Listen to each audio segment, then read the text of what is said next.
अस्सलाम वालेकुम एवरीवन। तो हम करने लगे एक और बहुत ही important topic of gastroenterology which is Wilson's disease, जिसमें से अगेन बहुत सारे एमसीक्यूज आते हैं और प्रॉब्ली इसके बाद अभी हम मैनेज सिस्टम शुरू करूँगी और फिर हम बाकी चीज़ें एंड में कवर कर लेंगे। तो विल्सन्स डिजीज़ के बारे में आप लोग जानते ही हैं कि ये basically excessive copper in the body, जिसमें कॉपर बॉडी में एब्जॉर्ब ज़्यादा होना शुरू हो जाता है। It is an auto immune disease जिसमें इंक्रीज एब्जॉर्प्शन ऑफ कॉपर हो जाती है स्मॉल इंटेस्टिन से, ठीक है। स्मॉल इंटेस्टिन से ज़्यादा एब्जॉर्ब हो रहे हैं और हेपेटिक एक्सक्रीशन होनी होती है कॉपर की, वो डिक्रीज हो जाती है। तो लिवर एक्सक्रीट नहीं कर रहा। ये बहुत छोटे से दो लफ्ज़ मैंने बोले, हेपेटिक एक्सक्रीशन कम होना और स्मॉल इंटेस्टिन ज़्यादा एब्जॉर्ब होना, लेकिन एमसीक्यू में यही आता है तो हमें नहीं आता होता। तो वो नहीं आने की वजह ये होती है कि हमने गौर से पढ़ा नहीं होता। हमें पता होता है कि इस विल्सन्स डिजीज़ में एक्सेसिव कॉपर बॉडी में आ गया, लेकिन आया कैसे है? उसमें नॉर्मली हम ये कहते हैं कि इंक्रीज डिपोजिशन इन लिवर हो गई है, क्योंकि लिवर ज़्यादा एब्जॉर्ब कर रहा होगा, ये जहन में हमारे आ जाते हैं। लेकिन असल में लिवर ने एक्सक्रीट करना था और डिक्रीज हेपेटिक एक्सक्रीशन है और इंक्रीज स्मॉल इंटेस्टिनल एब्जॉर्प्शन है। तो छोटे से लफ्ज़ याद रखना, एमसीक्यू में आते हैं।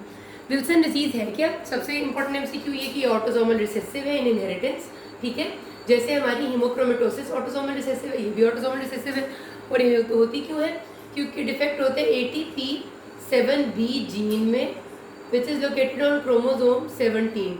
ये आपका एमसीक्यू है, ठीक है। बहुत दफ़ा आपके पास सिनेरियो आता है, एक पेशेंट है यंग, इसकी जो onset of age of presentation है वो 10 to 25 ईयर्स है, तो हमेशा यंग पेशेंट होगा। तो एक यंग पेशेंट आपके पास आई है, वो सिनेरियो बना के देते हैं with complaints of decreased behavioral issues और more rigidity and increased fighting issues with the others with some jerky movements of the body, ठीक है। इस तरह से वो सिनेरियो बना के देते हैं। साथ उसके वो कहते हैं there is also complaint of yellowness of skin and sclera and some membrane deposition in the eyes. So the likely diagnosis is being inherited by which defect, इस तरह से। तो इस सिनेरियो में ना बेसिकली 3 मेन इंपॉर्टेंट बातें आपने याद रखनी है कि ब्रेन, लिवर और कॉर्निया इन्वॉल्व हो रहे हैं। अगर उन्होंने कॉर्निया की डेस्मिट्स मेम्ब्रेन के बारे में कॉर्निया की केसर फ्लेशर रिंग के बारे में आपको बता दिया, तो फिर तो आपके लिए डायग्नोज करना बहुत ही आसान हो जाएगा, क्योंकि वो इसके लिए बहुत स्पेसिफिक है। केसर फ्लेशर रिंग्स वो रिंग्स होते हैं जो कॉर्निया के डेस्मिट्स मेम्ब्रेन में कॉपर के डिपॉजिट होने से बनते हैं, केसर फ्लेशर रिंग। और इनको हम देखते कैसे हैं? स्लिट लैंप एग्जामिनेशन ऑफ आई से। स्लिट लैंप एग्जामिनेशन हम आई की कराते हैं, कई दफ़ा आपने वार्ड में भी देखा होगा, कोई अगर सस्पेक्टेड हो तो उसकी आई की स्लिट लैंप एग्जामिनेशन कराई जाती है। उसमें केसर फ्लेशर रिंग्स नज़र आते हैं विच आर कॉर्नियल रिंग्स। ये तो एक चीज़ हो गई एक्सेसिव कॉपर होने से। दूसरी चीज़ ये होती है कि हमारे लिवर को इन्वॉल्व कर रहा होता है।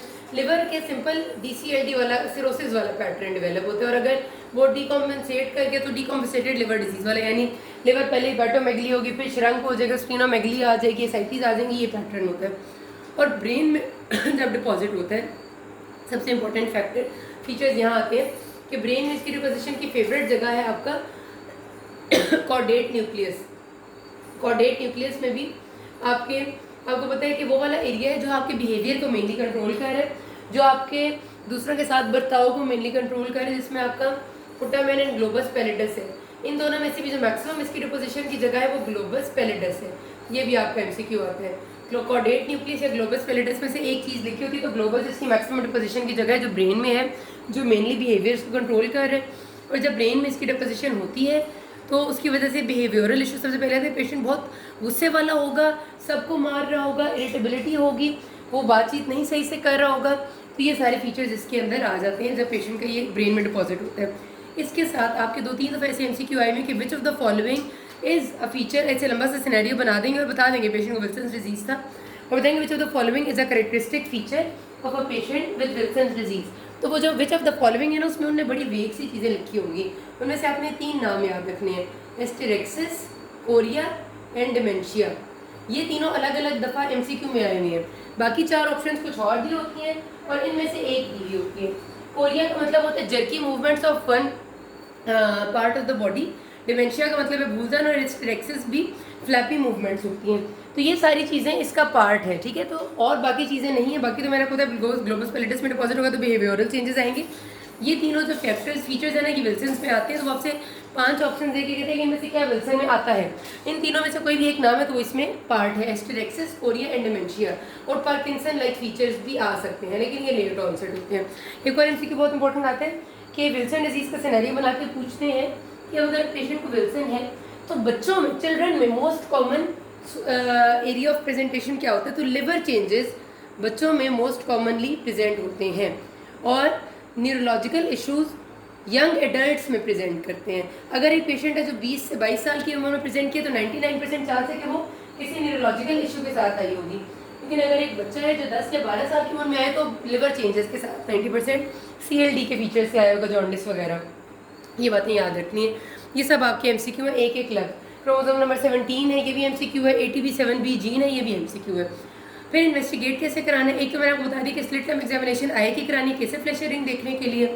उसके बाद आपने इसके जो डायग्नोस्टिक चीज़ें वो सीरम सेरुलोप्लाज्मिन लेवल्स है और 24 आवर यूरिनरी कॉपर एक्सक्रीशन। ठीक है, सेरुलोप्लाज्मिन वो चीज़ है जिसने ब्लड में कॉपर को बाइंड करना होता है और कॉपर का लेवल इतना ज़्यादा होता है फ्री कॉपर का कि सारा सेरुलोप्लाज्मिन कॉपर को अपने साथ बाइंड कर लेता है। जो सेरुप्लाज्मिन के लेवल्स हैं वो बहुत कम हो जाते हैं, तो सेरुप्लाज्मिन लेवल्स डिक्रीज होंगे और 24 आवर यूरिनरी कॉपर जब आप कराएंगे तो वो इंक्रीज होगा, यानी कॉपर यूरिन में ज़्यादा निकल रहा होगा। जो उसका नॉर्मल निकलने का तरीका है वो नहीं हो रहा, और यूरिन में ज़्यादा एक्सक्रीट हो रहा है क्योंकि वो बहुत ज़्यादा एब्जॉर्ब हो रहा है स्मॉल इंटेस्टिन से। उसके साथ साथ अगर आप फ्री कॉपर लेवल्स चेक करेंगे, फ्री कॉपर लेवल, तो वो भी इंक्रीज होंगे क्योंकि सेरुलोप्लाज्मिन तो एक हद तक कॉपर को बाइंड कर सकता है ना। ज़रूरत है ज़्यादा कॉपर आ जाएगा तो सेरुलोप्लाज्मिन बेचारा कैसे बाइंड करेगा।